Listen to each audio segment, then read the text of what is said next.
অংশ হিসাবে ভারত সরকার বাংলার মানুষকে দামিয়ে রাখার জন্য পানি ছেড়ে দিয়েছে। আমরা ঘোষণা দিতে চাই, বাংলাদেশ যেভাবে স্বাধীন করেছি, ভারতের 7 সিস্টার স্বাধীন করতে আমাদের সময় লাগবে না।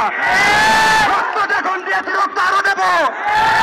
প্রিয় ছাত্র সমাজ, আপনাদের সামনে এখন বক্তব্য নিয়েছেন এডওয়ার্ড কলেজের মেধাবী ছাত্র আমাদের প্রিয় তাজুল ভাই। আসসালামু আলাইকুম রহমতুল্লাহ।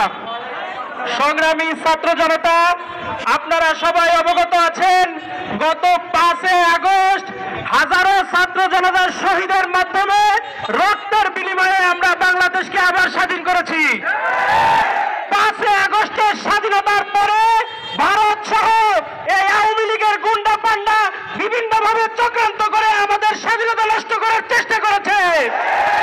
তার এই অংশ হিসাবে গতকালকে ত্রিপুরার বাঁধ ভেঙে আমাদের বাংলাদেশের জনগণকে পানির নিচে ডুবাই দিয়েছে। আমরা এই ভারতীয় আগ্রাসন এবং আওয়ামী লীগের গুন্ডা পান্ডাকে বলে দিতে চাই, 5 তারিখের পরে আপনাদের সকল চক্রান্ত আমরা যেভাবে নস্যাৎ করেছি, এই চক্রান্ত আমরা নস্যাৎ করবো ইনশাআল্লাহ। আমাদের বিরুদ্ধে কোন রকম অবৈধ চক্রান্ত করার চেষ্টা করবেন না। অবৈধ কোন চেষ্টা করলে বাংলাদেশের ছাত্র জনতা আপনাদেরকে আবারও প্রতিরোধ করবে ইনশাআল্লাহ।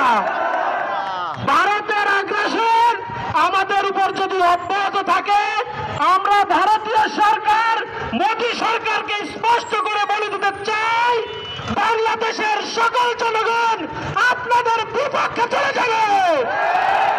তখন আপনি আর ভারতের আইন শৃঙ্খলা রক্ষা করতে পারবেন না। আপনাদেরকে সাবধান করে দিয়ে সকলকে ধন্যবাদ জানাচ্ছি। এ পর্যায়ে আপনাদের সামনে কথা রাখবেন এডওয়ার্ড কলেজের মেধাবী ছাত্র নেতা ভাই ফিরোজ হোসেন।